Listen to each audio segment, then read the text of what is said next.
in with people from other projects. I just could not, till the end, I just did not manage to get them to be there as a team of student teachers. Mm-hmm. Each one wanted to be there to just be like, we are night school and we are the greatest and we did this. So in the end, they did do a presentation, but it was very half-hearted, and it was, I would say that was my biggest failure with this particular batch, is not getting them to see that everybody who was doing a teaching project was actually part of one team. We were all there to do the same thing, but so I would say, that was a real disappointment. And you said they did a presentation in front of the whole school. Is that how it?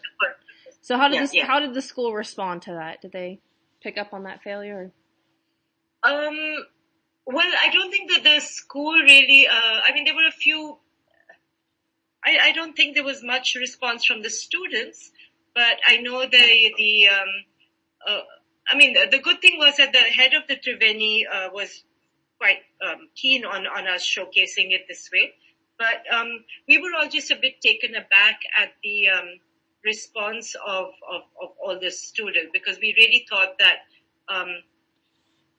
I never expected UWC students to be so highly individualistic in this, So that was the thing that took that we were all very taken aback by that.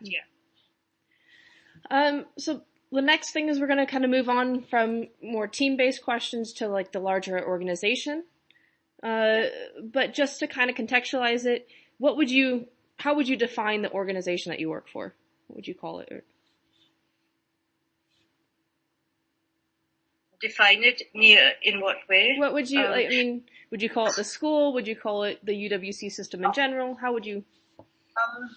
Well, I think it's to me it's. I think of it as a school. See, the thing is, I've always been involved with schools which are trying to be something different from the run-of-the-mill school. Mm-hmm. So I've always, I saw this. I think of this very much as a school, but it's also very much. I think of the UWC as a school. I think of it as also a journey on which the students are setting out, and I would say that I would not sacrifice the duties and the things that we have to do to ensure that the students get a good academic experience, and the responsibilities that we have towards making sure that they get to the best of their ability to approach the IB. On the other hand, I also do see it very much as the beginning. I see the UWC part of it as the beginning of something that I hope they will be involved in for many years from now. So in that sense, the IB is just, the school part of it ends to me with the IB, but it has certain responsibilities that as teachers we have to fulfill. I can't say that, I'm a UWC teacher and I'm teaching them values and this and that, so it doesn't matter if I don't turn up for class, or if I don't do my grades, or if I don't do my assignments. But I'm also a UWC student, a parent. So I've seen my own daughter go through this, and I really think in many ways, her life began when she left UWC. Almost every decision she left Miyuki. So almost every decision that she has taken, and not all of them are good decisions, but they were all informed by something that started as part of UWC and not just as part of the IB program. Okay. I don't know if that makes sense. That makes a lot of sense. How do you, so you said you had some responsibilities and the UWC values kind of come into play. How does that work for you? Can you give some example of those responsibilities and then the values? Well, it's a constant conversation that's happening with the students, particularly as they come into term 3, where, they're aware that they have they're in their second year, they suddenly want to do a lot of non-academic things because they realize they feel for some reason that they haven't done enough in the first year. But term 3 is also academically extremely, a very high pressure term.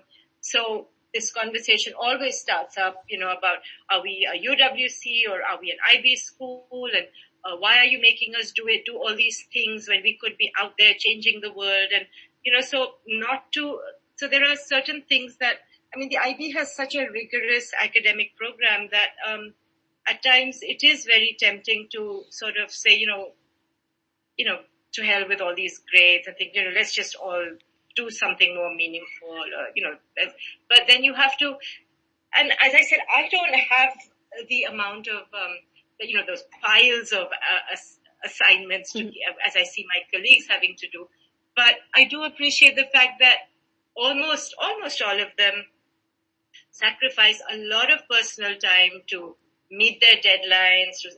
Sometimes you just manage to scrape through, but you do manage to, everybody seems to give up a lot of personal time when needed in order to mark assignments, do your gradings, do all those things. And I think that's our responsibility as teachers. We cannot go on, just sort of working towards all the other experiences that they may have and not do these things. And we have had teachers who've done that in the past, who have not, for example, finished the readings that they were supposed to do, or have not, and then you sort of leave the students in the lurch academically. I feel, in that sense, that responsibility. Is it clear cut that there's a responsibility to the students across the whole teaching staff? Does the upper management reinforce that, or how does that kind of come to be? I think that's been happening, getting more and more clear and transparent over the last few years, particularly over the last 3 years. I think we have a very good communication system now between the head of the IB, the administration, the head of college, and all the different heads of groups, and then the teachers, and then from us to the students. I think it's very clear, and systems have been set up which make it a lot easier and for us to do what we have to do.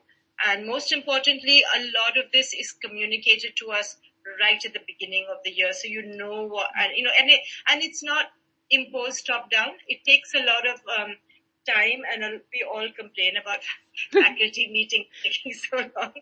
But in the end, we have been made to feel as if we can give feedback for a particular, and then get things changed. And if you don't give your feedback at that time, then don't complain about it for the rest of the year. So basically, they're doing with us what we do with the students. So I can. Good. How safe do you feel when you provide kind of confrontational feedback in the organization?